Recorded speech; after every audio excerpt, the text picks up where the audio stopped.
Alexandra Alvarová, Průmysl lži. Propaganda, konspirace a dezinformační válka. 4. rozšířené vydání. Načetla Eva Hronová, střih a zvuková spolupráce Tomáš Hron.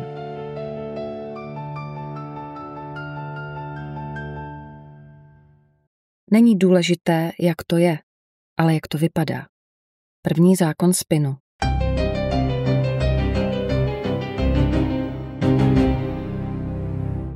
Věnování. Tuto knihu věnuji svému manželovi. Nebýt jeho, nikdy bych nedokončila nic z toho, co dělám. Za finální impuls přestaň psát na Facebook a napiš o tom knihu. Děkuji bývalému předsedovi právního výboru Evropského parlamentu Pavlu Svobodovi a fotografu Antonínu Lavrenčíkovi, jehož bezděčný výkřik při předvolebním fotografování "Ty ses pro tohle řemeslo prostě narodila" mi dlouho vrtal hlavou. Poděkování patří i Haně Božkové, právní lingvistce, která pomáhala utřídit mé chrlení do logicky navazujících textových celků, a Jiřímu Kůsovi, který mne upozornil na textové chyby týkající se odborných psychologických výzkumů, seznámil mě s teorií Persuas a vymyslel název knihy. Zvláštní věnování patří mým rodičům, kteří mě s láskou vychovali.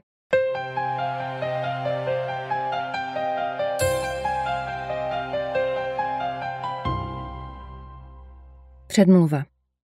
Tahle kniha je celá o propagandě. Ještě než začnu psát a vy poslouchat, musíme si něco vyjasnit. Toto není sociálně vědní studie, ani odborná kniha k výuce mediální teorie. Nečekejte metodickou soustavu postupů, ani případovou studii, komparaci, kvalitní poznámkový aparát, důsledné citace. Nic takového. Jsem vlastně propagandistka. Politická marketérka. Kdysi to bylo poctivé řemeslo. Tím myslím prodavač ideí.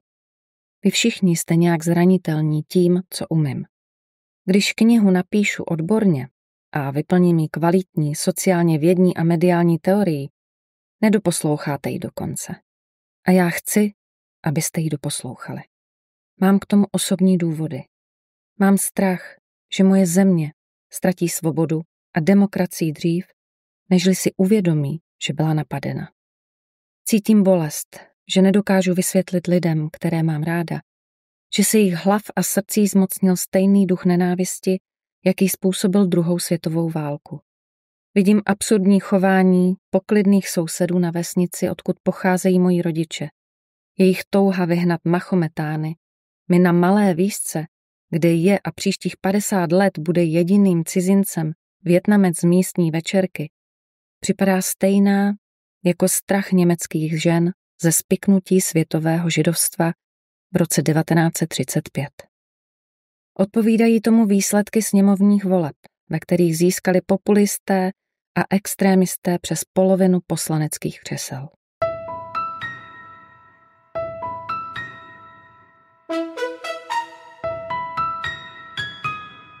Dobrá propaganda je jako droga v pitné vodě. Jejím úkolem není veřejné mínění jen měnit, ale především s ním jemně manipulovat. Někdy ta manipulace může spočívat pouze v prohloubení a vyostření názorů, které jsou již mezi lidmi rozšířeny.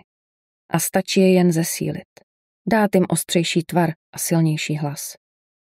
Některé názory jsou často žity a smýšleny, aniž by byly vysloveny. My Češi jsme například podle průzkumu Harvardovy univerzity z května 2017 nejrasističtější národ v Evropě. Ale doposud jsme o tom spolu nemluvili. Tak trochu jsme se za to styděli. Pravda je, že od roku 2017 už uteklo dost vody a přibylo jak lidí, kterým cizinci nevadí, tak těch, kteří z nich mají hrůzu.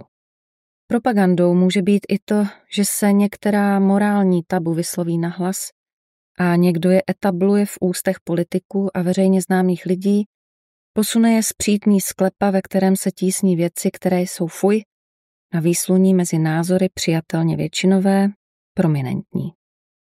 Nemyslitelné se stane každodenností a všichni si postupně zvyknou. To, co bylo včera odporné, je dnes normální. Propaganda není jen šíření lží, jak by se mohlo zdát. šíření lží a falešných informací, dezinformací a misinformací je samozřejmě temnější součástí této moderní zbraně. Ale propaganda disponuje neuvěřitelně kreativním arzenálem práce s pravdou, ke které přimíchává významy, mate kontexty a zveličuje akcenty, tu a tam přidá drobnou lež, někdy změní vyznění, podsune správný podtext, mírně manipulovanou fotku a polopravda už náhle nevypadá tak nesnesitelně hloupě. Je z ní kočka. V médiích působí sexy. Začíná být po ní poptávka. Když se ve vás propaganda usídlí, chcete stále víc, ale nevíte o tom. Do mozku se vám vyplavuje dopamin. Připadáte si náhle nějak cennější, zasvěcenější, užitečnější. Propagandu konzumují skoro všichni a všichni nevědomky. Lidé, kteří povrchně čtou, lidé, které ve škole nebavila fakta. Středoškoláci, kteří nemají dost informací a nevědí, jak se informace ověřují. Starší lidé, kteří už cítí, že je tělo tolik neposlouchá a pronásleduje je strach, ten věčný slabý bod někde v břiše, za který nás lze uchopit. Lidé z malých vesnic na Moravě, kde nikdy v historii žádní cizinci nežili, ani tudy neprojížděli. Vysokoškoláci již rychle přecení svůj úsudek.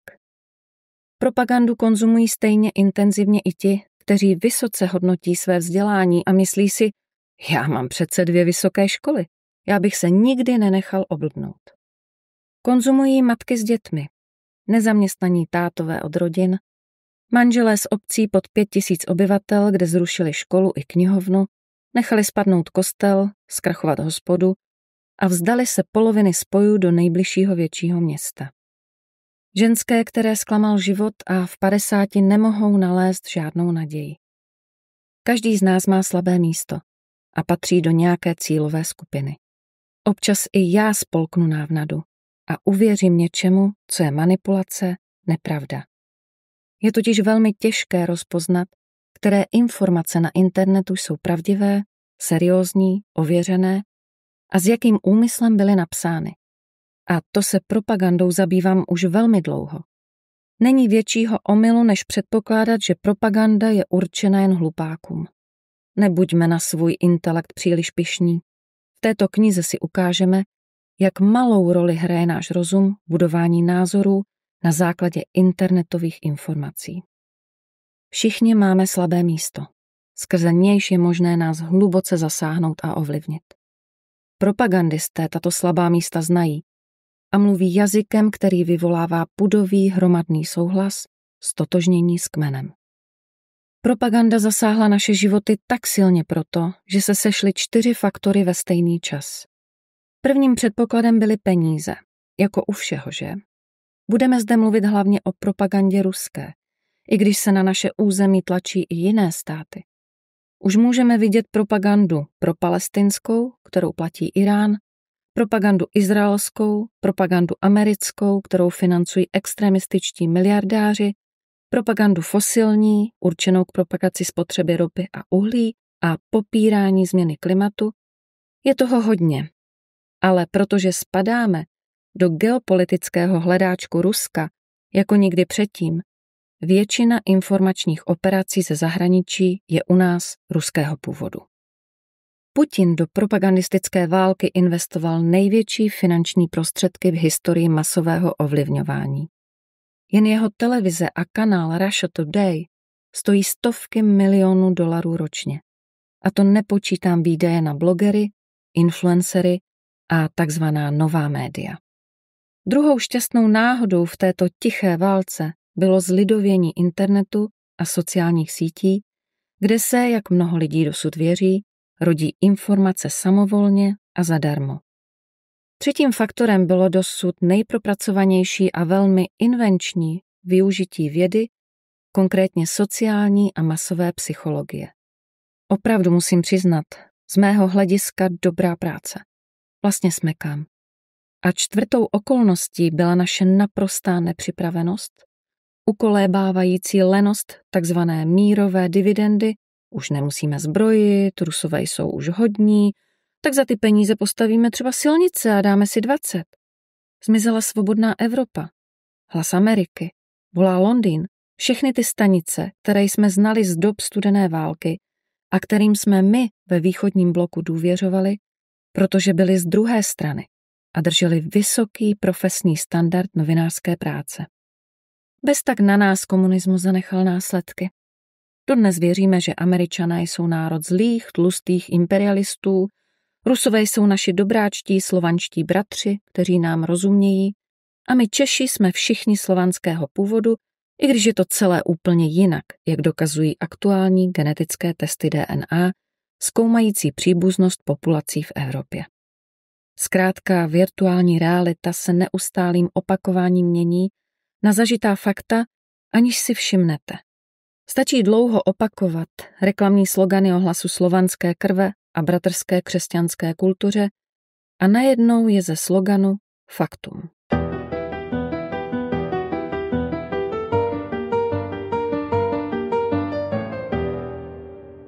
Moje kniha není určena vzdělancům v univerzitních knihovnách, ani odborníkům v oblasti mediální a zahraniční politiky, protože lidé jim stejně dávno nenaslouchají a názory hledají spíše na sociálních sítích.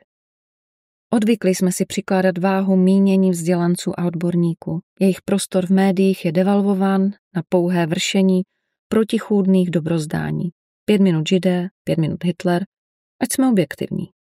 V našich hlavách se vrství zmatek, informační chaos, hodnotová nejistota. Chtěl bych psát i pro lidi z venkova, co nejraději ze všeho po práci zapnou některou z komerčních televizních stanic a hned po zprávách s barvitým zobrazením hrůzných činů vraždících uprchlíků pojídají oříšky u bezpečného domácího seriálu s českými herci. Píšu pro lidi, kteří neumějí žádný cizí jazyk a v životě nebyli dál než u moře v blízkém Chorvatsku. V každém státě je jejich většina, těch, kteří se nezajímají o politiku a žijí si své běžné životy. Právě oni jsou těmi nejdůležitějšími téhle špinavé hře. O jejich mínění se tu hraje a právě oni mohou tuhle válku zásadně rozhodnout. Dlužím jim informaci o tom, jak marketéři a propagandisté zacházejí z jejich mozky. Já jsem ta poslední, která by nad nimi ohrnovala nos. Na nich totiž záleží, jak to dopadne s námi všemi. Nejsem progresivista, nejsem vlastenec. Nejsem žádný z pojmů, který pro nás propagandisté vymysleli. Jsem obyčejná máma 2 dětí, bytost, která dost staromódně věří v dobro a zlo. A občas má i špatné svědomí, že možná svým působením pomáhala postavit korálový útes marketingové reality, zlatého telete, kterému se dnes všichni klaní a které moderní propagandisté tak brutálně zneužili. Novodobá propaganda je postavena na strachu z cizinců migrantů. Nevěřím, že jsou všichni beránci. Na můj vkus je například mezi muslimy dost těch, kteří schvalují jiné kulturní vzorce jako řešení běžných problémů. Tohle není moje civilizace. Věřím ale, že musíme důsledně rozlišovat mezi pojmy muslim, islamista a terorista. Já vím, svět by byl o tolik jednodušší, kdybychom se mohli vrátit k pravdám našich evropských babiček, že každý Turek seká hlavy a každý Arab je zloděj. Ale náš svět se vyvíjí a naše poznání s ním.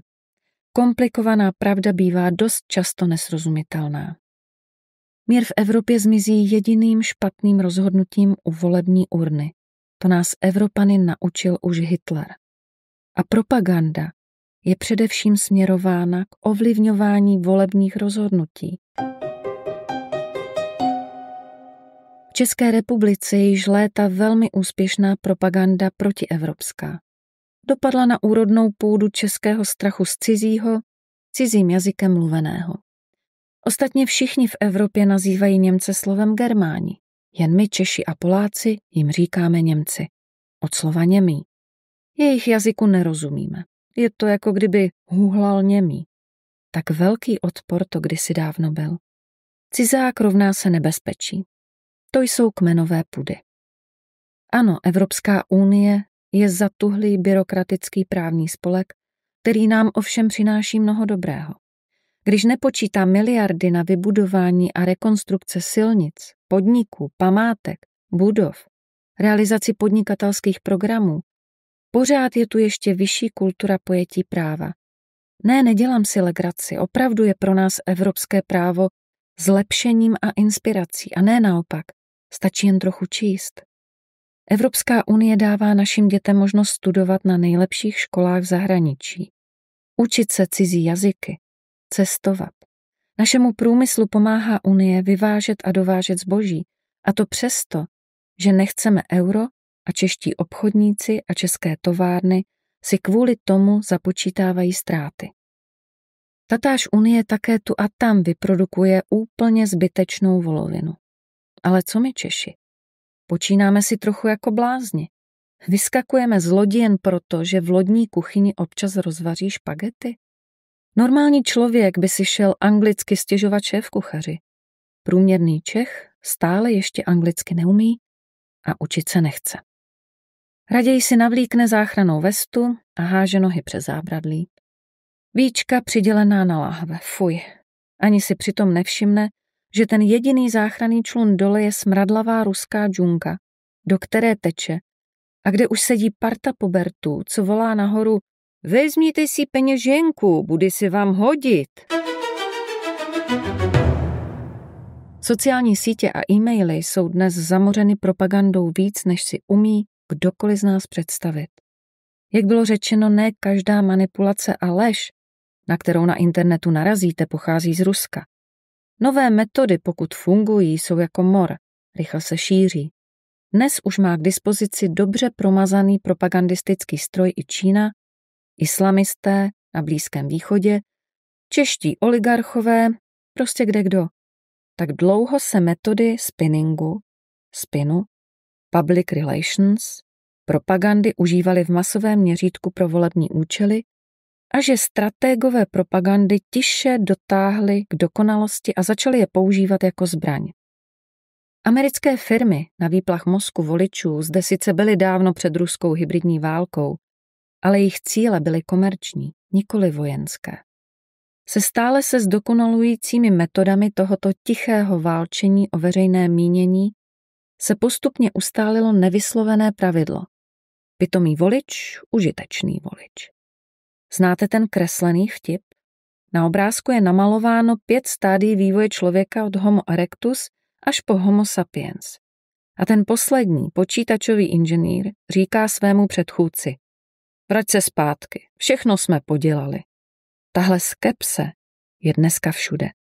Jak to bylo za našeho mládí všechno hezké a srozumitelné.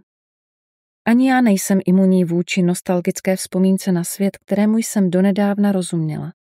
Muži v něm byli ti důležití. Ženy samozřejmě rodily děti. Státy byly silnější než technologické firmy, počasí se nechovalo jako střelené a homosexuálové neuzavírali sňatky. Svět byl bipolární, soupeřili v něm Rusko a Amerika, každý tomu rozuměl a věděl, na čí straně je. Všechno bylo černé nebo bílé. Nic k přemýšlení. Dnes je svět multipolární. Sil je mnoho, ženy jsou armádními důstojnicemi a bez problémů řídí státy. Homosexuálové jsou lidé s jasně definovanými právy a jsou úplně stejně chytří nebo hloupí, hodní nebo zlí jako my. A vy musíte zatraceně namáhat mozkovnu, abyste se dozvěděli, jak to vlastně se světem opravdu vypadá. Nejistota je to jediné, na co se dnes můžeme spolehnout. Tohle každý nevydýchá. Velká míra nejistoty plodí velkou míru agrese. Kdyby tuhle knihu četli Kanaďané, Američané, Britové, Francouzi, prostě ti velcí, možná by pochopili, co se nám to všem přihodilo. Češi byli v téhle hře jedni z prvních, na kom se propagandisté zacvičovali. My, malý středoevropský národ, mírumilovných zahrádkářů a chovatelů slepic a králíků, jsme se díky zmanipulované distribuci informací proměnili v panikařící šílence, kteří si budou kupovat pistole a střílet po všem, co vypadá opáleně a pohybuje se okolo naší hrušně. Možná kvůli tomu vystoupíme z EU, možná z NATO, možná budeme střílet po homosexuálech jako v Bratislavě. Já nevím. temné podvědomí masy se dalo do pohybu a nikdo neví, kde se zastaví. Že se s největší pravděpodobností v panice pomlátíme mezi sebou, protože i naši myslivci každý rok zastřelí víc lidí než teroristé, je na snadě. Jenže se něco stalo. Byli jsme totiž od roku 2013 proti své vůli prvními pokusnými králíky zapomenuté zbraně. Propagandy.